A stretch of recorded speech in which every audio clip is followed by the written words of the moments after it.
कुन भाषामा कुन मञ्चमा कुन विश्वविद्यालयमा कहिले कोसँग डिबेट गर्नुपर्ने स्वर्णिम वाग्लेसँगै डिबेट गरौँ भनेको थिएँ मैले।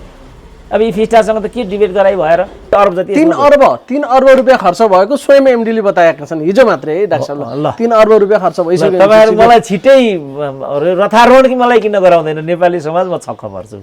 3 अरबमा आएछ यो हैन। 3 अर्ब रुपियाँ एमसीसी को पैसा खर्च भइसकेको छ, अलरेडी पास हुन बाँकी छ भने 2/3 पारित नगर्दासम्म यसमा लागेको सम्पूर्ण लागत चाहिँ नेपाल सरकारले बिहोर्ने भन्ने त्यही धारामा रहेछ। फेरि त्यस्तो शर्तमा यिनीले चाहिँ सही गर्ने। अब अहिले आएर नेपाली जनतालाई लडाउने भिडाउने हो। एमसीसी विरोध समर्थन भन्ने कुरा हैन, को हालिमुहालीमा बसेर यसलाई चाहिँ अन्तिम रूप दिने भन्ने प्रतिस्पर्धा हो भनेको थिए। अघिल्लो दिन भोलिपल्ट ठ्याक्कै सङ्कल्प आइपुग्यो। किनभने यो यिनीहरूको लागि यिनीहरू सजिलै यसलाई पचाउन सक्दैनन्। रोक्छ पार्टीको एउटा पिउसो चाहिँ त्यसरी बोल्छ। मिल्यो के कुरा? तिमीलाई पैसै चाहिएको भने 73 अरब रुपियाँ त एनसेलबाटै आइहाल्छ नि, त्यसलाई उपता गर। प्रमुख समाचारका शीर्षकहरू एउटा शेरबहादुर देउवा र प्रचण्ड एमसीसी पास गरेर सहमत सत्ता गठबन्धन अन्त्य गर्ने, अब मिल्ने र सरकार ढाल्ने। अर्को कुरा कुनै पनि बेला हामी बोल्ड डिसिजन लिन्छौँ प्रचण्ड। त्यो बोल्ड डिसिजन चाहिँ के रे भने अविश्वासको प्रस्ताव ल्याउने हो कि समर्थन फिर्ता ल्याउने हो रे। यो पो छ त अहिलेको राजनीति। अनि त्यही हो त बोल्ड।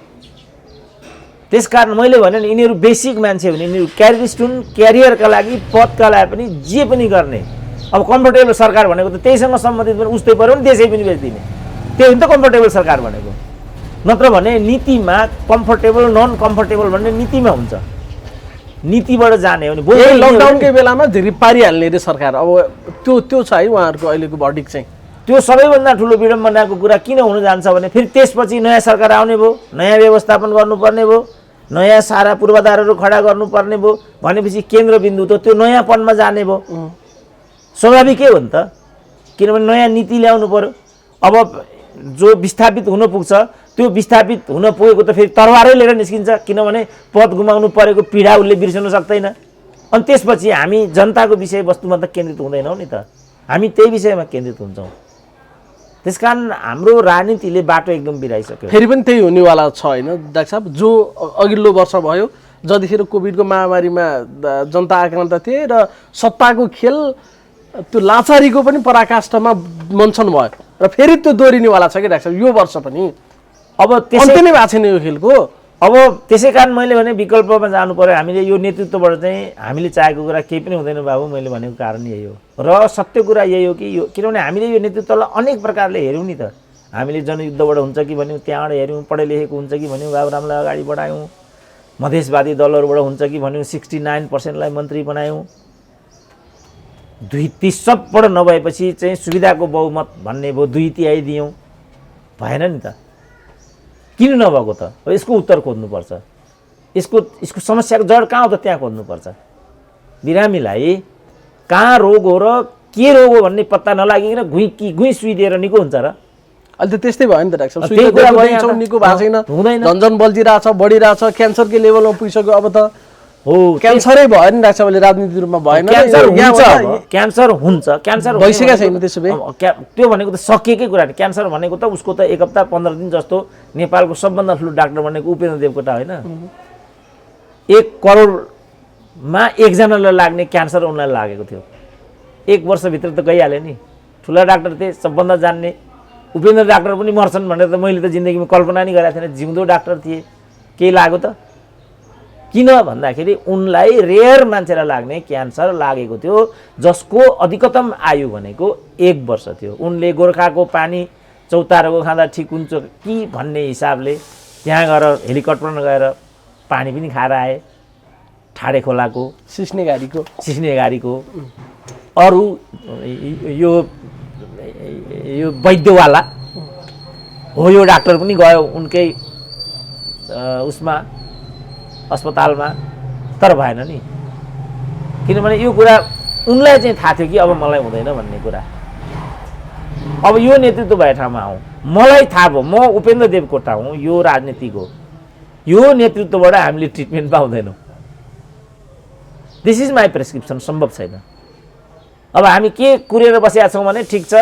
अब डाक्टर यहाँ बस त व्यक्तिकी व्यवस्था भनेर पनि गर्नुपर्ने भयो। यिनै व्यक्तिहरू यो नेतृत्वमा भएका कारणले भएन, या यो व्यवस्थाभित्र यी व्यक्तिहरू भएको कारणले गर्दाखेरि भएन?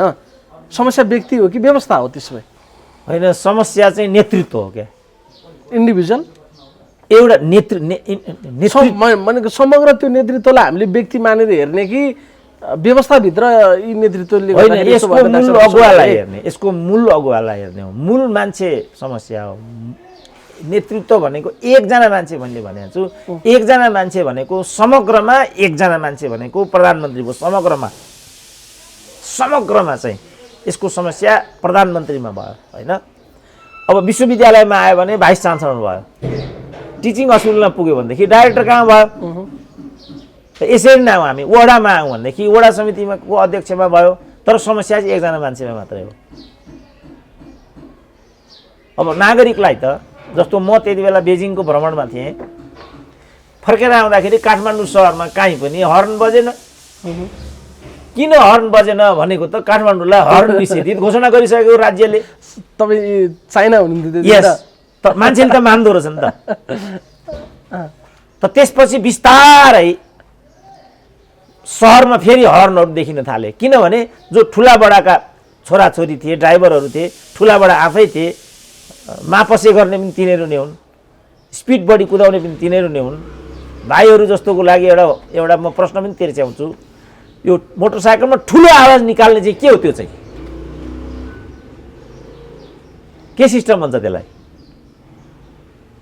मोटरसाइकलमा उही गरेर आवाज आउँछ नि, त्यो के हो? त्यो भन्नु त के हो डाक्टर? हामीले सुन्ने मोडिफाई रे अब चलाउनलाई थाहा छ नि। चलाउन थाहा छ नि, मैले त जीवनमा त्यो कहिले पनि चलाइनँ। त्यो कसले गर्छ ल भन्नु त? कत्रो चुनौती दिन्छन् त तिनीहरू मोडिफाईले।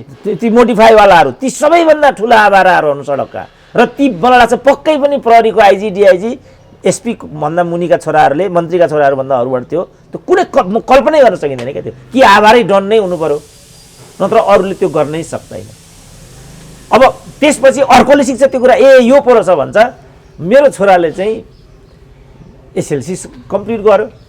एसएलसी कम्प्लिट गरिसकेपछि उसलाई मैले के भने, मेरो जुन यो लोकालिटी यो वरिपरि तिमी भर्ना हो, कुनै स्कुलमा यो वरिपरि तिमी भर्ना हो भने मैले। उसले के भन्यो भने, म कुनै पनि स्कुलमा भर्ना हुँला, तर म वरिपरिकोमा चाहिँ भर्ना हुन्न भन्यो। कलेजमा एसएलसी सकेपछि म भर्ना हुन्न भन्यो। मैले उसलाई अनेक फकाएँ, बाबु तिमी यो नगर, बरु तिमीलाई चाहिँ टाढा जाँदा, उसको दिदीको पढाइ लिटल लिन्जेसमा हालेको थिएँ मैले। त्यो टाढाबाट चाहिँ उसको के भने बसले लाने 2 घन्टा अगाडि सारा सहर घुमाएर 2 घन्टामा उहाँ पुर्याउने। एक त 2 घन्टा पनि गयो। अब त्यो बेलासम्म भोक पनि लागिसक्यो, बच्चा निदाइ पनि सक्यो। हरेक दृष्टिकोणले टाढा चाहिँ ठिक हुँदो रहेछ भनेर मैले उसको भाइ चाहिँलाई, तिमी त्यो नगर, बरु त्यो बापत लाग्ने जुन खर्च हो तिमीलाई म एक्स्ट्रा पकेटमा हालिदिन्छु, तर तिमी टाढा चाहिँ कुनै हालतमा नगर बाबु भनेको। उसले के भन्यो भने, म कुनै हालतमा जुनसुकै स्कुलमा पढ्छु, कलेजमा पढ्छु, तर म नजिकको चाहिँ पढ्दिनँ भन्यो। जेभियर एकाडेमी भन्नेमा गयो, यहाँ सबैभन्दा टाढा। पछि त उसको राजनीति के रहेछ भनेदेखि, टाढा गएपछि त बाइक किन्न पाइने भयो। उसको राजनीति चाहिँ त्यो रहेछ। उसको टार्गेट टाढा नजिकसँग अरूसँग रहन्छ। उसको त टाढा जान्छु, टाढा भयो बुवालाई भन्छु बाइक किनी माग्छु। बाइक चढ्नको लागि उसले टाढा भर्ना हुन खोज्दो रहेछ। मैले भर्ना अब केटाकेटीको मन दुखाएर जबरजस्ती गर्नु, उनीहरूले नचाहेको शिक्षा दिनु, हामी डाक्टरै बनाउने, इन्जिनियरै बनाउने भन्छौँ नि। अब त्यो धुनमा अहिले हेर्नु त बङ्गलादेशका कस्तो हालत देख्यौँ नि हामीले। त्यो जम्मै दाहिने देब्रे गरिकन भए पनि डाक्टर हुनुपर्छ भन्ने समस्याले उत्पन्न भएको परिणाम त हो नि त्यो। त्यस्तो हुन्छ अभिभावकको। त्यस कारण मैले चाहिँ जबरजस्ती छोराछोरीलाई गर्नुहुन्न, उनीहरूको इच्छालाई नै प्राथमिकता दिनुपर्छ भन्ने हिसाबले मैले ओके भन्ने। 2 महिना जति भइसकेपछि त बुवा मलाई एकदम बाइक चाहियो भन्न थाल्यो। अब मैले त तिमीलाई पहिल्यै भनेको थिएँ टाढा गर्नु हुँदैन भन्यो, मान्यौ न। अब हेरौँला भने। अब उनीहरूले भनेपछि नगरी त हुँदैन थियो। मैले त्यो जो गर्न मैले थालिसकेपछि उसलाई मैले एउटा शर्त राखेँ, बाबु तिमी बाइक त किन्छौ ठिकै छ, तर तिमी यो याहामा भन्ने सबभन्दा चिटिक्क परेको सानो देख्थेँ म, तिमी यो याहामा भन्ने बाइक तिमी यो किन भनेर मैले भने। ऊ के भन्छ, त्यो ठुलो के अरे त्यो पल्सर। म जुनसुकै बरु म चढ्दिनँ, तर मलाई पल्सरै चाहियो भन्छ। त यसरी मान्छेले चाहिँ, किन त्यो त प्री माइन्ड सेट थियो नि त, कलेज छान्ने बेलादेखिकै थियो होला नि त डाक्टर। उसले क्यालकुलेसन गरेर आइरहेको थियो होला। ऊ होइन। किनभने अब हामीले चाहिँ सादगी हुनुपर्छ, हामीले मितव्ययी हुनुपर्छ, आमा बाबुलाई कमभन्दा कम खर्च गराउनुपर्छ, यस प्रकारले लिँदाखेरि पनि घाँटिएरी हाड निलेमा जानुपर्छ। यो स्कुलिङ त हामीले बच्चालाई दिएका छैनौँ नि। हामीलाई चाहियो भने चाहियो, अमेरिका जानु पर्यो, जानै पर्यो। 50 लाख खर्च गरेर एउटा घटना थियो, 7 जना नेपालीहरू थिए, उनीहरू चाहिँ केही गरी अमेरिकाको लागि अगाडि बढे। तर के भयो, उनीहरू पानी जहाजमा चढ्ने क्रममा त्यो जहाज चाहिँ अनफर्चुनेटली हरायो। 7औं दिन पुगिसकेपछि उनीहरू एउटा मुलुकको चाहिँ तटवर्तमा पुगिसकेपछि त्यहाँबाट उनीहरूलाई फर्काउने भन्ने कुरा आयो। त्यो बेलासम्म उनीहरूको 50 लाख खर्च भइसकेको छ। 50 लाख खर्च भइसक्यो, हराइसके, बेपत्ता भइसके। तर त्यो तटवर्ती देशमा पुगिसकेपछि ती नेपालीहरू के भन्छन् अरे भने हामीलाई जेसुकै गराउ ठिकै छ, तर हामी नेपाल फर्किने कुरा हामीबाट हुँदैन, उनीहरू यो भन्छन्। मेरो प्रश्न चाहिँ 50 लाख खर्च भइसक्यो, त्यो 50 लाख लगानी गरेर यही देशमा केही गर्न सकिँदैन? 50 लाख भनेको त ठुलै पैसा हो नि। यो अमेरिका होइन नि त, जे होस्, चिजले त त्यसले काम गरिरह होला नि। अब छिर्नु पर्यो क्या जसरी भए पनि। त्यो गाडीमा कन्टेनरमा केमा बसेर एक त दुःख लाग्दो कथाहरू पढिन्छ कहिलेकाहीँ। मान्छे हो कि के लगायो थाहा त्यसमध्ये त एउटा कि दुईटा त मर्यो नै नि बिचारा, मर्यो नै। अनि खसी हाल्ने ठाउँमा मान्छे हालेर लगेपछि मर्दैन त डाक्टर साहब। अब मर्यो नै, मरिसकेपछि अनि 2-3 दिन त्यो जहाजमा त्यो जहाज हरायो। 2-3 दिन त्यो लास गराउन थाल्यो। लास गराउन थालेपछि चाहिँ वरिपरिका मान्छेले चाहिँ विरोध गरे, यो लास गनाइसक्यो, अब के गर्ने? अब एउटै मात्रै उपाय, त्यसलाई त्यहाँ फालिदिनु पर्ने कुरा छ। अब परम्परा अनुसार त्यसलाई फाल्न सजिलो छैन। लास्टमा उसलाई त्यहाँबाट हुत्याइदिए। 50 लाख पनि गयो, लास पनि गयो, सबै कुरा गयो। यो रियालिटीलाई बुझिदिनु पर्यो हामीले। यो ठिक पद्धति होइन। अनि त्यसरी कोही मान्छेलाई समात्यो भने पनि बुर्गै मर्ने, नेपाल चाहिँ नफर्किने भन्दा रहेछ नि त। फर्किसक्यो भने नै उनीहरूले फसिसके पनि हुन्छ। कुनै पनि आएर यता आएर रिकभर हुन सक्ने उसले सम्भावनै नदेख्दो रहेछ कि डाक्टर। त्यो त मैले हिजो पनि सोसियल मिडियामा एउटा प्रौढ अवस्थाको महिलाको देखिराखेको थिएँ। अब म रुवाङ रोइरहेको थिइन्। अब मैले नेपालमै गएर पनि के गर्नु? इतिश्री बिचरा के अब त्यहाँ के लुट्यो। मैले यही कुरा एउटा कार्यक्रम भन्न खोजिरहेको थिएँ। एकदम जोखिम छ, महिलाहरूलाई अझ बढी जोखिम छ। यो चाहिँ हाउस वर्करहरूको कुरा थियो। त्यसकारण त्यहाँको समाज र त्यहाँको भाषा नबुझिकन, दुईटा नभइकन चाहिँ त्यो कुनै पनि देशमा नजानु भन्ने मैले एउटा अनुभव सुनेको थिएँ। त्यो दुईटा भनेको चाहिँ एउटा ल्याङ्ग्वेज, अर्को कल्चर।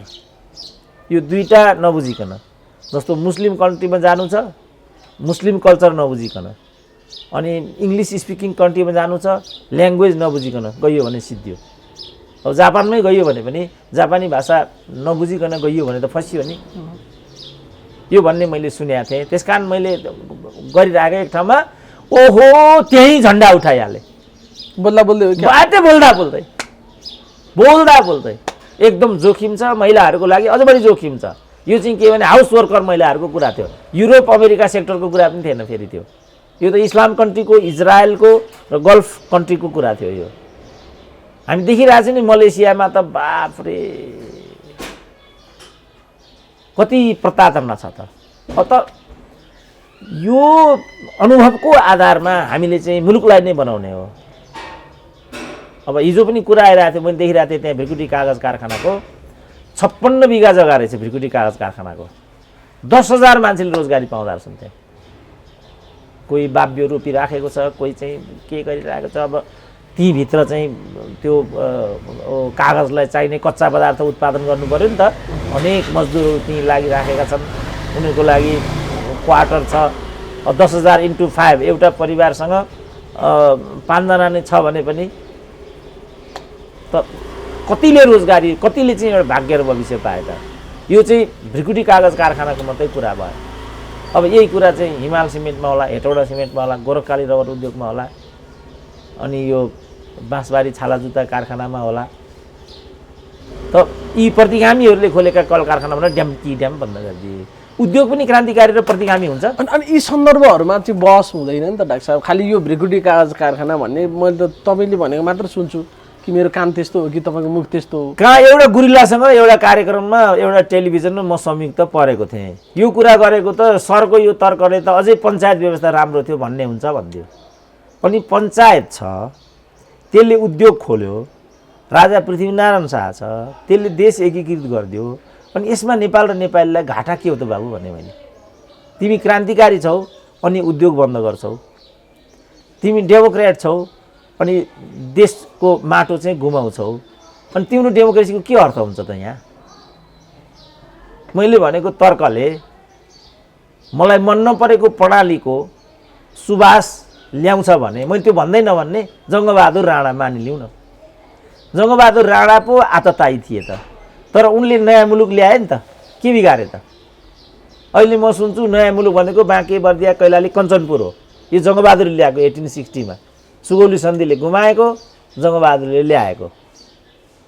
22% अफ टोटल ग्रेड चाहिँ यसले दिन्छ भनेर म सुन्छु। अहिले हाम्रो जति पनि अन्नको भण्डारमा 22% चाहिँ यो चाडा जिल्लाले एड गर्छ भनेर सुन्छु। जङ्गबहादुर पो हामीलाई भएन, जङ्गबहादुरले ल्याएको यो जमिन पनि भएन, त्यसमा नि पनि फिर्ता गरिदिउँ त। त्यसमा यहाँ त मान्छेले विशाल नेपालको कुरा गर्छन्। अहिले सुगौलीले गुमाएको भूमि चाहियो भन्छन्। म भन्छु सुगौलीले गुमाएको भूमि होइन, उपलब्ध भूमिलाई चाहिँ व्यवस्थित गरेर यीभित्र चाहिँ देश र जनतालाई भाग्य र भविष्य दिने यो चाहिँ कुरा गर न तिमीहरू। यो विशाल भूमि प्राप्त गर्ने भन्ने कुरा त यो अझ गुमाउने विषय हो। यो त भएको तिमी व्यवस्थापन गर्न नसक्ने, अनि गुमेको चाहिँ ल्याउँछु भनेर लडाइँ गर्ने। अब भीमसेन थापा पालामा यो गयो, जङ्गबहादुरको पालामा यो आयो। अब भीमसेन थापाले गुमाउनु कस्तो, जङ्गबहादुरले कमाउनु कस्तो, त्यसमा डिबेट गर्छौ भने। तर कुनै पनि शासकले जस्तो बाहिरकै हेऱ्यो भने पनि जुन राजाको पालामा चाइनालाई विशाल बनाइएको थियो, तिनै राजाको नाममा चाइनाको नाम रहेको हो। लेनिनले पनि पिटर दि ग्रेटलाई रसामा नामै पिटर दि ग्रेट राखे, किनभने साह्रै प्रतापी राजा थिए। उनले रसालाई युनिफाइड गराउने चाहिँ कोसिस गरे। अब जर्मनी नै कुनै क्रान्तिकारीले कार्ल मार्क्सले बनाएको हो र जर्मनी, त्यो त बिस्मार्कले बनाएको हो। एउटा डिक्टेटर थियो जङ्गबहादुर जस्तै बिस्मार्क पनि। त्यसकारण यो इतिहास हो। अब इतिहासमा केही कमी कमजोरी भयो भने यो वर्तमानमा त्यसलाई हामी चाहिँ निराकरण गरौँ। लु विभेद छ हटाउँ, अन्याय छ हटाउँ, शोषण छ हटाउँ। तर आमाबाबुले जो हामीलाई यो पृथ्वीमा ल्याए, मानिलिउँ गरिब आमाबाबुको कोखमा जन्मियौँ भने हामी अब के मेरो बाबु गरिब रहेछ भनेर दुध कार्ने कि कसरी मैले आफ्नो आर्थिक उन्नति गर्ने भनेर चाहिँ मेहनत पसिना बगाउने? गरिब बाबुको धनी छोरो भनेर निक्लिने। गरिब बाबुको धनी छोरो, बाबुले त यहाँ ल्याइदियो, कति युगान्तकारी कुरा गर्यो। बाबुलाई मात्रै नभन्नु, आमालाई पनि भन्नु। डाक्टर साहब भने हिजो मलाई एउटा कसले फोन गरिरहेको थियो, बाबु आमाले त ल्याइदिए। योभन्दा ठुलो बाबु आमाले गरिदिनु पर्ने के थियो? मलाई ल्याइदिए भने यही नै महान। बाफ्रे, यो जीवन फेरि मैले पाउँछु? आमा बाबु मेरा अब छैनन् होइन, अब म के फेरि यो जीवन पाउँछु होला त?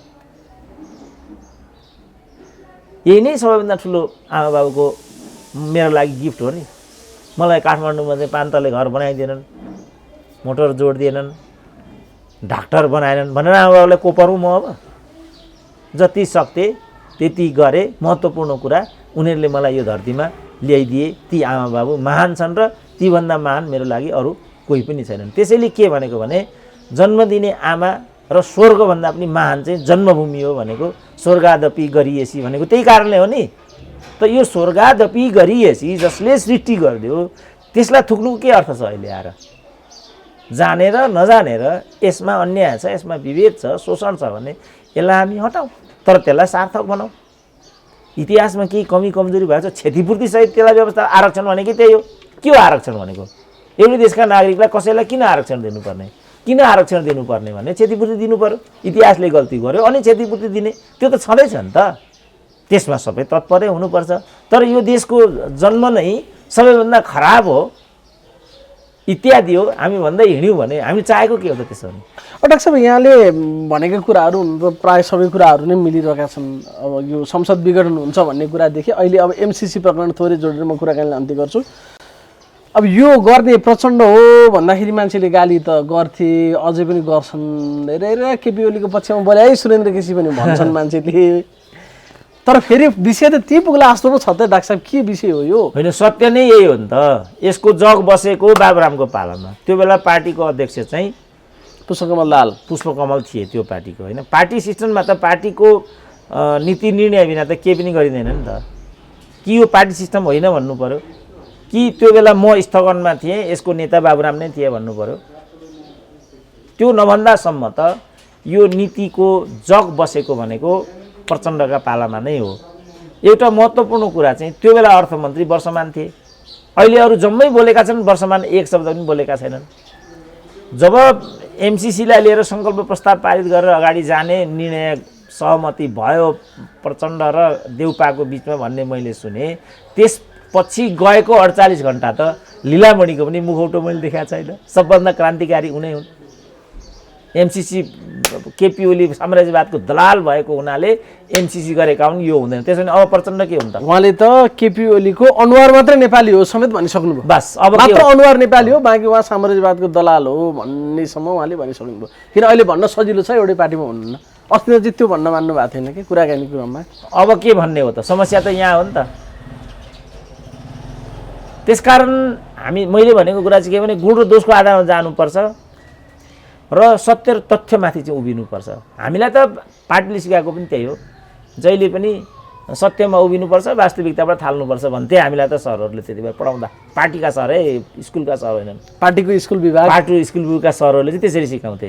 त त्यहाँ उभिँदाखेरि त यो त त्यही देखा पर्यो। अनि मैले त्यही भने हो, यो सुरु भयो बाबुरामका पालामा। अगाडि बढ्यो खिलराज हुँदै, सुशील कोइराला हुँदै, केपी ओली हुँदै, त्यो क्याबिनेटमा भीमराव आफै डिपिएम छन्, अनि फेरि प्रचण्ड भए ठाउँमा पुग्यो। लास्टमा मात्रै शेरबहादुरको पालामा यो सदर भयो। यसको क्रोनोलोजी यही हो। अब यो क्रोनोलोजिकल फ्याक्टलाई लिएर कुन भाषामा, कुन मञ्चमा, कुन विश्वविद्यालयमा, कहिले, कोसँग डिबेट गर्नु पर्ने? स्वर्णिम वाग्लेसँग डिबेट गरौँ भनेको थिएँ मैले। अब यी फिस्टासँग त के डिबेट गराइ भएर? भयङ्कर जान्ने हार्वर्ड पढेको हुँ भन्छन् स्वर्णवाग्लेसँग कुरा गरौँ त्यसो भने? मैले भनेको चाहिँ यो हो र यो सत्यमा आधारित छ, यो आग्रहमा आधारित छैन। सुरु कसले गर्यो भन्दा बाबुराम भट्टराई प्रधानमन्त्री हुँदाखेरि सुरु भयो। प्रचण्ड त्यो पार्टीका अध्यक्ष थिए। पछि घटनाक्रममा विकास हुँदै गर्दा प्रचण्ड स्वयं पनि प्रधानमन्त्री भए। महत्त्वपूर्ण कामहरू उनको पालामा पनि भएको छ। अझ हस्ताक्षरको तहमा जाँदाखेरि नेपाली काङ्ग्रेस र माओवादी केन्द्रको सरकार पनि छ, संयुक्त सरकार छ। जतिखेर हस्ताक्षर भयो त्यतिखेर प्रचण्डको पार्टी अनि सरकारमा थियो नि। त्यतिखेर ज्ञानेन्द्र बहादुर कार्कीले हस्ताक्षर गर्ने र देउबा प्रधानमन्त्री बने पनि। अनि अर्को कुरा चाहिँ हस्ताक्षर गर्ने तहमा पुग्नुभन्दा अगाडि केही महत्त्वपूर्ण प्रशासनिक कामहरू त अगाडि बढ्यो होला। त्यतिखेर स्वयं प्रधानमन्त्री प्रचण्ड हुनुहुन्थ्यो नि त्यतिखेर।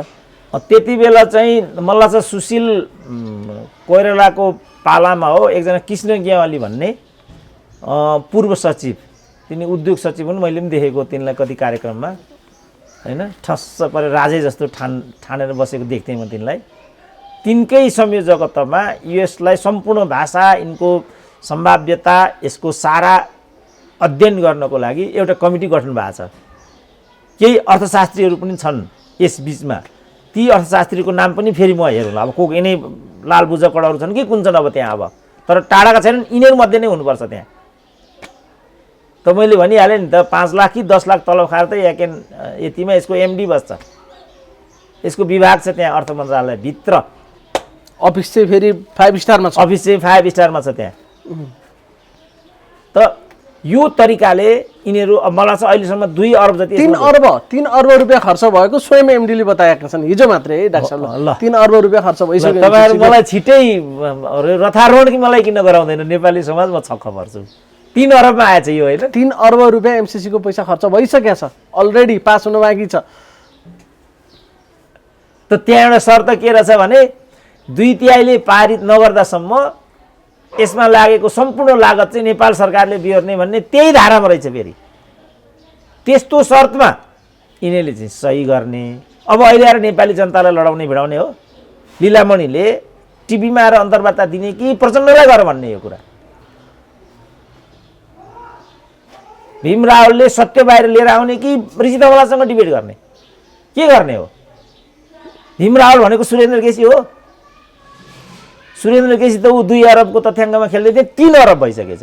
छैन नि उसँग सूचना केही पनि। त्यो हो नि सुरेन्द्र केसी त एउटा निरीह भयो। उनीहरू त क्रान्तिकारी हुन्, उनीहरू त शासकीय दलका मान्छे हुन्, उनीहरू त नेता हुन्। उनीहरूले त वास्तविक कुरा बाहिर ल्याउनुपर्छ त।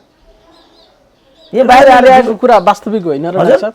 उनीहरूले जे कुरा ल्याइरहेछन् लीलामणि या भीम रावलहरूले त्यो कुरा चाहिँ गलत छ र होइन? एमसीसी विरोधी भले 1-2 चोटि एमसीसीको फाइल भीम रावलले नि बोक्यो भन्ने कुरा पनि आइहाल्यो त। मिलेन नि त कुरा। आत्मआलोचक हुनु पर्यो नि। हामीले जानेर नजानेर केही कुरामा त्रुटि भए पनि आज यो कुराहरू चाहिँ पो भन्नु पर्यो कि मन्त्री हुँदा बोल्ने कुरा र मन्त्री नहुँदा बोल्ने जिब्रो चाहिँ दुईटा हुन्छ कि मिलेन नि त। जस्तो अब लीलामणिकै कुरा गर्दाखेरि पनि पारिवारिक रूपमै नीति निर्णयमै उहाँहरू अहिले पनि हुनुहुन्छ। राज्य व्यवस्था समितिमा शशि श्रेष्ठ भन्नु खोज्नुभयो कि कुनै न कुनै रूपमा त छन् नि त। उनीहरू त जिम्मेवार निकायमा हामी जस्तो निरीह होइन नि बाबा उनीहरू। हामी त बिचारा हामीसँग के छ र भनेको, हामीले त 1-2वटा यताउताको सूचनाको आधारमा, फुत्किएको सूचनाको आधारमा विचार बनाउने त हो हामीले। उनीहरू त आधिकारिक मान्छे हुन् नि त। डाक्टर साहब 3 अर्ब रुपियाँ खर्च भइसक्यो, काम पनि धमाधम भइरहेछ। फेरि यो पास नभएको कारणले काम नभएको हो कि भन्ने कुरा छ। जग्गा अधिग्रहण गर्नेदेखि लिएर प्रसारण लाइन जाने ठाउँहरूमा सबै काम रोकेको छैन एमसीसीको। पास चाहिँ हुने हो कि नहुने हो भनिरहेको छ। यो अलि मान्छे अलमल लिने जस्तो खालको कुरा छ कि यसमा सबैजना यस्तो चिजमा चाहिँ काङ्ग्रेस कम्युनिस्ट हुँदैन भने जस्तै हो कि यो पनि के हो त डाक्टर साहब? यसलाई स्पष्ट पार्दैन। होइन, यो त मैले भनिहालेँ नि। यो एमसीसी मैले त्यसै कारण भनेको नेपाली जनता यसमा विभाजित नहौँ, हामी डिबेट नगरौँ न। यो हाम्रो डिबेटको यो त अगाडि अपरेट भइसक्यो भनेको अर्थ। बिचरा त्यो युवराज खतिवडाले नै झन्नै घानमा पारे नि। अब त्यहाँभित्र संरचनाभित्र त्यो चाहिँ संरचनागत विषय भइसकेको छ चाहिँ एमसीसी। अनि त्यसलाई चाहिँ बजेट विनियोजन गर्ने लगायतको कुरा नगर्ने ठाउँमा त अर्थमन्त्री त हुनै सक्दैन नि। अब एउटा क्लियरिकल ब्याकग्राउन्डबाट आएको व्यक्ति न युवराज खतिवडा भने, युवराज खतिवडा भने नेता हो र भने उनी त ल यो गर भनेपछि हजुर यो भनिदिने त हो उनको काम त। अहिले उहाँ ठिकै ठाउँमा हुनुहुन्छ, यो पदसम्म ठिकै होला होइन डाक्टर? होइन, अब त्यसपछि त ठिकको गलत हिसाबले त त्यो पनि मिल्दैन, किनभने त्यो डिप्लोमेन्ट जाने हो, त्यो त्यसरी जाने नै होइन। 15 दिनमा 3टा पद मन्त्रीबाट झरेको, भोलिपल्ट विशेष आर्थिक सल्लाहकार, पर्सिपल्ट राजदूत। त्यस कारणले यस्तो दुर्लभ अवसर त थोरै मान्छेले पाउँछन्। त्यतातिर छोडिदिउँ। अब खालि के भने उनी लाचार थिए, विवश थिए। जस्तो एउटा नेता भयो भने पो यो के हो भन्न सक्ने भयो। यो यस्तो भयो। यो त हाम्रो विश्व साम्राज्यलाई हेर्ने हाम्रो दृष्टिको जस्तो अहिले लीलामणि भनिरहेछन् नि, 1 नम्बरको साम्राज्यवादी के भने हो त्यस्तो म बुझ्दिनँ। साम्राज्यवादको दलाल भने अब आफ्नो पार्टीको नेता चाहिँ एमसीसी विरोधी नारा देन दिएर रोक्छ, पार्टीको एउटा पिउसो चाहिँ त्यसरी बोल्छ। मिल्यो के कुरा? मिल्छ त्यसरी? यही कुरा भन्नु छ भने त यसले गर्दा जनता चाहिँ मिसलिड भयो। एउटा कुरा चाहिँ नि डाक्टर साहब, यो यसो हेर्दाखेरि यो फलानु चाहिँ एमसीसी विरोधी यो पार्टीले गर्दा रोक्यो भने जस्तो यो एमसीसी रोक्नलाई भइरहेको कि तैँले पास गर्ने कि मैले पास गर्ने भन्ने प्रतिस्पर्धाले चाहिँ यो त्यो के हो? त्यो त सङ्कल्पको कुरा जुन आयो त्यसले त त्यही नै कुरा देखायो नि त। मैले त यसको ठ्याक्क अघिल्लो दिन भनि पनि सकेको थिएँ। यो एमसीसी विरोध समर्थन भन्ने कुरा होइन, को हालिमुहालीमा बसेर यसलाई चाहिँ अन्तिम रूप दिने भन्ने प्रतिस्पर्धा हो भनेको थिएँ अघिल्लो दिन। भोलिपल्ट ठ्याक्कै सङ्कल्प आइपुग्यो। कसले पास गर्ने भनेको प्रतिस्पर्धा हो अहिले। केपी ओलीले गर्ने कि हामी गएर गर्ने, केपी सरकार ढालेर हामीले गर्ने, प्रतिस्पर्धा त्यही रहेछ। त्यो त आइसक्यो नि त, सङ्कल्प आइसक्यो त। देउपारा उनीहरूले सङ्कल्प प्रस्ताव पारित गरेर अगाडि जाने भनेपछि शेरबहादुरले के गर्यो भने एमसीसीमा के हुन्छ तपाईँहरूको त विश्वास हुँदैन। भोलि के गर्ने के गर्ने हो, त्यो बेलामा त फेरि म त अप्ठ्यारोमा पर्छु। मेरो त मुख्य कुरा भनेको एमसीसी हो। एमसीसीमा तपाईँको के छ भन्दाखेरि त्यसो भने सहमति गरौँ भनेपछि उनीहरू यहाँ आइपुगेका छन्। त्यो त देखि भइहाल्यो। मेरो लागि त यो कुनै ठुलो नयाँ नै कुरा, किन मैले ठ्याक्कै अघिल्लो दिन यो बारेमा भनेको थिएँ। यो चाहिँ एमसीसी कसले गर्ने कसले नगर्ने भन्ने कुरा होइन, यो चाहिँ को सत्तामा बसेर गर्ने भन्ने मात्रै प्रतिस्पर्धा हो। नगर्नलाई होइन, गर्नलाई प्रतिस्पर्धा मात्रै हो यो। त्यसो भए त रोकिने Yes. अवस्था छैन त्यसो होइन, भए यो चाहिँ बिचरा बाहिरबाट नागरिक समाज या अरू अरू मान्छेहरू जो चिन्ता गर्नुहुन्छ भले त्यसभित्रको कन्टेन्टमा हामीले पहिला पनि कुरा गरेका छौँ अब चाहिँ रोक्नु पर्यो खारेज गर्ने यहाँ हो भन्नुहुन्छ भित्र कुरा प्रतिस्पर्धाको चाहिँ कसले पास गर्नमा भइरहेछ त्यसो भए त्यो त अब त्यहाँ अर्थ मन्त्रालयमा विभाग छ, त्यहाँ चाहिँ अफिस छ, अनि जग्गा जमिन अधिग्रहण लगायतका प्रक्रियाहरू अगाडि बढिसके। काम धमाधम चलिरहेछ। भनेपछि यो भाँडाकुटीको जस्तो कुरा भएन यो। तीनटा कुरा त मैले यहाँ भनिसकेँ। 3 अरब बजेट गइसक्यो। यो नेपाल सरकारको उसबाट कोषबाट जाने पैसा हो यो। भोलि अदरवाइज त्यो भन्दा त बेरुजु नै आउने स्थिति हुन्छ। भोलि त बेरुजु आउने पनि त यो त। यो बेरुजुलाई के गरिकन फर्सल गर्दैछ नि भोलि? यो कतिवटाको सम्पत्ति बेचेर ल्याउने होइन होला अनि यसमा? अनि त्यसकारण यो मैले भने यो डिबेट गर्ने बेला नै होइन यो। यही डिबेट गर्नु थियो भने यो गर्नुभन्दा अगाडि गरिने डिबेट हो। त्यो बेला चाहिँ अनेक आयोगहरू छन्, अनेक छन्, त्यति तिनै मान्छे अहिले आएर यसमा पुनर्विचार गर्नुपर्छ भन्छन्। त्यो कृष्ण गेवालीको मैले आफै सुनेको डिबेटमा पुनर्विचार गर्नुपर्छ अरे। पुनर्विचार अहिले गर्ने हो?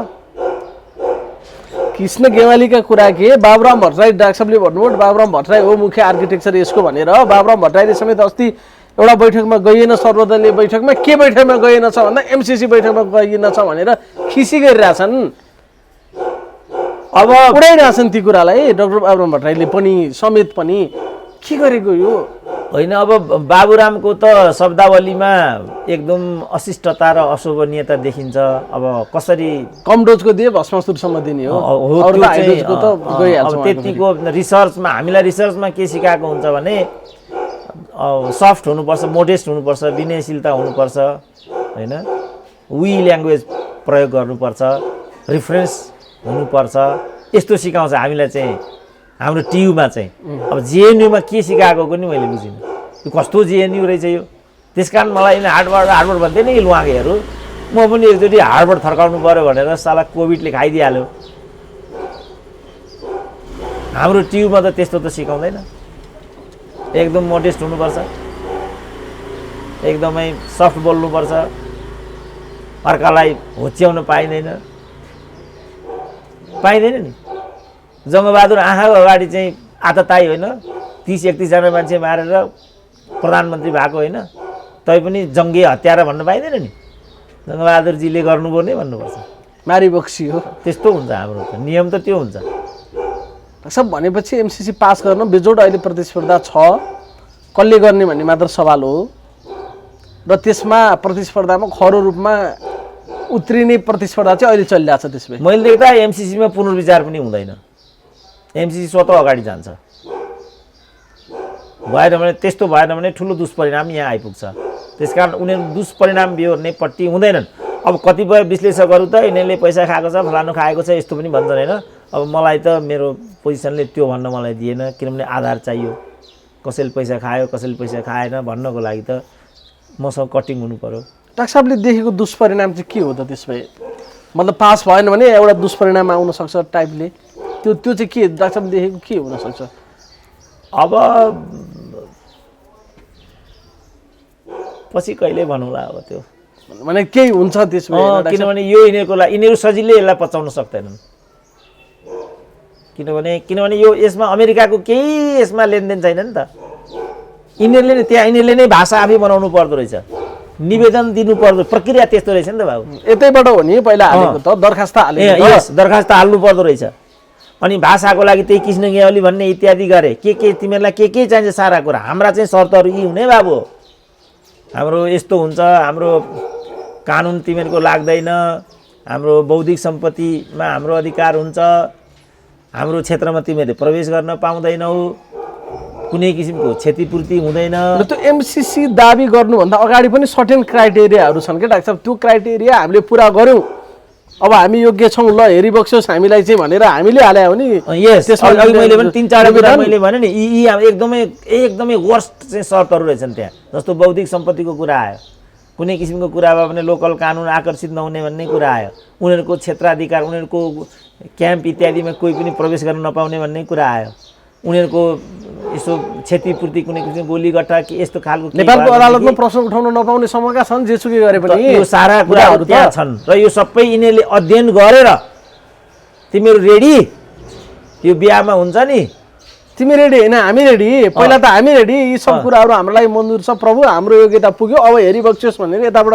पठाएको हो नि निवेदन यस अनि त्यसो गरेर अनि ल तिमी उसले चाहिँ बरु पहिला अध्ययन गरेर ल पुगेछ ल ठिक छ भनेर भने रहेछ नि खास हो भनेपछि देशमा त अमेरिकाको कुरा केही छैन यसमा त अमेरिकालाई साम्राज्यवादी भन्नु फलानु भन्नुको त केही पनि अर्थ छैन जस्तो मैले यति भने मलाई नै अब सुरेन्द्र केसी अमेरिकाको राजदूत हुने भोगी क्या भनेर भनिहाल्छ नि यहाँ त यसो डाक्टर साहबको पोजिसन पनि क्लियर गर्नु डाक्टर साहबको पोजिसन त यो खारेज हुनुपर्छ भन्ने हो नि होइन डाक्टर साहब होइन मैले त खारेज हुनुपर्छ पर्दैन भन्ने यो समय होइन पहिला मैले चाहिँ यति मात्रै भनेको छु यति भन्दाखेरि पनि विश्वबाट मलाई चाहिँ साथीभाइले धर दिएनन् तपाईँ यसमा के चाहनुहुन्छ त्यो क्लियर गर्नुपर्छ भन्ने उनीहरूले मैले त्यसमा के भने भनेदेखि यो नेपाल र नेपाली जनताको लागि ल्याएको हो भनेदेखि नेपाल र नेपाली जनताले चाहिँ हामीलाई यो चाहिँदैन भने र नेपाली जनता जहाँ छन् म त्यहाँ उभिन्छु भन्नुभएको छ अर्को त मैले भन्नै मिलेन नेपाली जनताले चाहँदैनन् भने केका लागि ल्याउने त फेरि यो जब 56 अरब रुपियाँ होइन 56 अरब रुपियाँ त उनीहरूले के भनिरहेछ भने तिमीलाई पैसै चाहिएको भने 73 अरब रुपियाँ त एनसेलबाटै आइहाल्छ नि त्यसलाई उपता गर किन तिमी मरिहत्ते गर्छौ भन्छ नेपाली जन्तु चाहिँ अब म त जनताको भाषा बोल्ने मान्छे जनताको छोरो हुँ म त सरकारको मान्छे होइन म दलको मान्छे पनि होइन धेरै मरिहत्ते चाहिँ केका लागि होला त नेपाली जनता चाहँदैन डाक्टर साहबले भन्नुभयो त्यस कारणले म पनि जनतासँगै छु डाक्टर साहबले भनिदिनु के लेनदेन छैन नि तर जसरी भए पनि अब सत्ताको सौदाबाजी त्यही विषयले लिएर भइरहेछ एमसिसी गर्ने कि नगर्ने नत्र म प्रधानमन्त्री खाइदिन्न भन्ने एउटा होइन होइन एमसी किन नगर्ने गर्ने ल सङ्कल्प प्रस्तावै गर्ने रे रकम पनि ठुलो होइन केही पनि होइन भनेदेखि यी सब चिज चाहिँ केका लागि भइरहेछन् त भन्ने एउटा प्रश्न नि डाक्टर साहब अब उनीहरू या त उनीहरूकै लागि काम गर्ने मानिसहरू हुनुपर्छ एउटा कुरा यो हुन्छ कतिपय विश्लेषकहरूले जुन आर्थिक लेनदेनको कुरा गरिराखेका छन् त्यति मात्रै होला र भन्न खोजेको किनभने आर्थिकै मात्रै ल यति भ्रष्टाचार गरे या यति बैना खाए भन्ने खालका पनि कुरा गर्छन् डाक्टर साहबले भन्नुभयो त्यसको अथेन्टिसिटी नभइकन मैले चाहिँ बोल्न मिल्दैन खालि आर्थिक मात्र विषय होला कि कतिले त गरेन भने यिनीहरू धरती नै देख्न पाउने हुन् कि नपाउने हुन् भन्ने सम्मका विषय हुन सक्छन् भन्ने आशंकालाई बल पुग्दैन यस्ता कुराले कि के डाक्टर होइन अब त्यो चाहिँ चिप नै हुन्छ किनभने एउटा प्रोजेक्ट तिमीहरू लिँदैनौ भने अनि तिमीहरूलाई सिद्ध्याइदिन्छु भन्ने जस्तो कुरा अमेरिकैलाई गर्ला भन्ने चाहिँ मलाई लाग्दैन जे भए पनि एउटा सभ्य नेसन हो किन यत्रो यत्रो चाहिँ केका लागि त भने तर ठुला नेसनहरूले त्यस्तो गर्दैनन् भन्ने कुरा चाहिँ होइन कुनै पनि ठुला नेसनहरूले त्यो गर्छन् किनभने उनीहरूको नेसनल सेक्युरिटी नेसनल पोलिसी उनीहरूको जीवन मरण हुन्छ हाम्रो जस्तो एउटा ठट्टाको विषय हुँदैनन् तिनीहरू यहाँ राजनीति नै पुरै एमसिसीमा घुमिरहेको जस्तो देखिन्छ कहिलेकाहीँ त होइन अब राजनीति एमसिसीमा घुमेको हो कि हामीहरू एमसिसीको वरिपरि घुमेका हौँ त्यो चाहिँ फेरि विचारणीय कुरा छ होइन अब मैले भने नि यसको आधिकारिक छलफल गर्ने ठाउँ त पार्टीको बैठक हो नि त पार्टीको बैठकमा बसेर पार्टीले त एउटा कुरा ल्याउनु पर्यो नि त बाहिर जस्तो प्रचण्डले देन दिएर त्यो नारालाई रोके होइन अनि त्यो नारा ल्याएको कसले हो त त्यसो भने उनले किन रोकेको हो अनि पार्टीको अध्यक्ष चाहिँ त्यो नारा रोक्ने अनि पार्टीको अर्को नेता चाहिँ साम्राज्यवादको दलाल भयो भनेर प्रधानमन्त्रीलाई हान्ने अमेरिकाको कुनै पनि कुरा ल्याउनु चाहिँ साम्राज्यवादीको दलाली हो भन्ने नीति चाहिँ पार्टीको हो कि व्यक्तिको हो त त्यसो भने ती व्यक्ति फेरि कुन पार्टीका मान्छे हुन् अनि यो जुन विरोधाभास देखिन्छ नि ती व्यक्ति स्थायी कमिटी सदस्य छन् अनि यो चाहिँ त्यो बैठकको अध्यक्षता कसले गर्छ पुष्पकमल दाहालले त्यहाँ अहिले नेपाली जनतालाई मैले भने नेपाली जनताको बिचमा विवाद जहिले टनकपुर आयो हामी नै बाँडिनुपर्ने महाकाली आयो हामी नै विभाजित हुनुपर्ने अरुण 3 आयो हामी नै झगडा गर्नुपर्ने अप्पर कर्णाली आयो मैले डेलिगेसन लिएर जानुपर्ने प्रधानमन्त्री कहाँ अब एमसिसी आयो अनि एमसिसी आयो फेरि अर्को कमिटी बनाउनु किताब लेखेर छाप्ने यिनीहरू त फेरि यत्रो किताब पो लेखेर हिँड्छन् त यिनीहरू त फटाहरू त आम्मामामा कस्तो हाँस उठ्यो भने मलाई त कहाँबाट आएको त्यत्रो ठुलो बौद्धिकता फेरि त आफ्नो पार्टीमा जस्तो मेरो त केही छैन विचार मेरो त यति हो मैले त यहाँ यही कुरा उठाइरहेको छु नि त मेरो त अर्को कुनै फोरम छैन काहीँ पनि मैले अवसर पाउँदिनँ जहाँ पाउँछु आफ्नो कुरा त राखी छोडेको छु नि त उनीहरूले त जहाँ पार्टी छ उनीहरूको बौद्धिक मञ्चहरू छन् उनीहरूका इन्टरनेसनल टुरहरू गरिरहेका हुन्छन् उनीहरूको पार्टीको मुखपत्र हुन्छ हरेक ठाउँमा उनीहरू त्यो कुरा उठाउनुपर्छ नि त यो हाम्रो नेतृत्वको बेइमानीले गर्दाखेरि यस्तो भएको भन्नुपर्छ पर्दैन त्यो नभन्ने अनि अहिले जनतालाई हामी विभाजित हामी दुईजना झगडा गर्नु अब केपी ओलीले त अस्ति भने नि कम्तीमा प्रष्ट रूपमा यो माओवादी र काङ्ग्रेसको सरकारमा आएको कुराहरू त्यो सरकारको अविच्छिन्न उत्तराधिकारीत्व वहन गर्दै मेरो सरकारसम्म नै आएको छ संसदमा टेबल हुन देऊ पास फेल जे गर्ने हो त्यहाँ गएर फेल गरे भयो नि त प्रचण्डले भन्ने चुनौती एकदम राम्रो कुरा हो त्यो बोलेको छैन नि त फेरि फिर्ता यतापट्टि त्यो एकदम राम्रो कुरा हो त्यो मलाई लाग्छ अब यिनीहरू बोल्दैन किनभने अब बोले सङ्कल्प गर्ने पास गर्ने भनेर बोले त भोलिपल्ट त्यो मात्रै बोले अब लिलामणिबाट साम्राज्यवाद आएन नि त अब साम्राज्यवादको दलाल चाहिँ को भयो त त्यसो भने अब प्रचण्ड भयो कि केपी भयो त त्यसो भने चाहिँ सङ्कल्प हुनुभन्दा अगाडि चाहिँ केपी भए दलाल अब सङ्कल्पपछि चाहिँ को भयो त दलाल अब लिलामणि के भन्छन् त यो हो नि त कुरा के गर्छ हो गाह्रो छ होइन डाक्टर साहब किन गाह्रो छ एकदम सजिलो छ होइन जति कुरो गहिरो उति पहिरो भने जस्तो उहाँहरूलाई गाह्रो पर्ने स्थिति आइसक्यो अब त अबलाई भन्ने त दलाल अब त्यही त भन्नु अब भन्नु पर्यो नि अर्कालाई चाहिँ दलाल देख्ने अनि आफू चाहिँ के भन्ने कुरा आएकै आएन अब म भनिरहेको छु नि त म चाहिँ अब घरबारी राखेर ट्रिटमेन्ट गरेर आएको छु रले उपचार गराइदियो भन्छन् त्यस कारण म कुनै मान्छेकोमा विश्वास नगर्ने कारण चाहिँ यो हो अनि अब जब भेट्दाखेरि त लाल सलाम कमरेड भनेर हात त उठाउनु पर्यो साम्राज्यवादको दलाललाई गाह्रो पर्ने भयो नि त त्यसरी उहाँहरूलाई होइन अब एकम लज्जा त्याज्यम सर्वत्र विजयी भवेतम अब यो संस्कृतको श्लोक पनि गुरु ज्ञानमणिले अस्ति फोनमा कुरा भएको थियो तपाईँको शुद्ध भएन भन्नुहुन्थ्यो एकम लज्जाम त्याज्यम सर्वत्र विजयी भवेतम मान्छे शुद्ध चाहिँ हो रहेछ हजुर शुद्ध चाहिँ यसरी रहेछ अब मैले ट्राई गरेको नि अब किनभने म अब अशुद्ध बोल्नु राम्रो हुँदैन भन्ने गुरुले भनिहाल्नुभयो भनेर उहाँले पनि भन्नुहुन्थ्यो कि तपाईँको मैले बारम्बार सुने यो शुद्ध भएन भन्नुहुन्थ्यो हामीले चाहिँ एउटा लाइन पनि शुद्ध बोलेन भने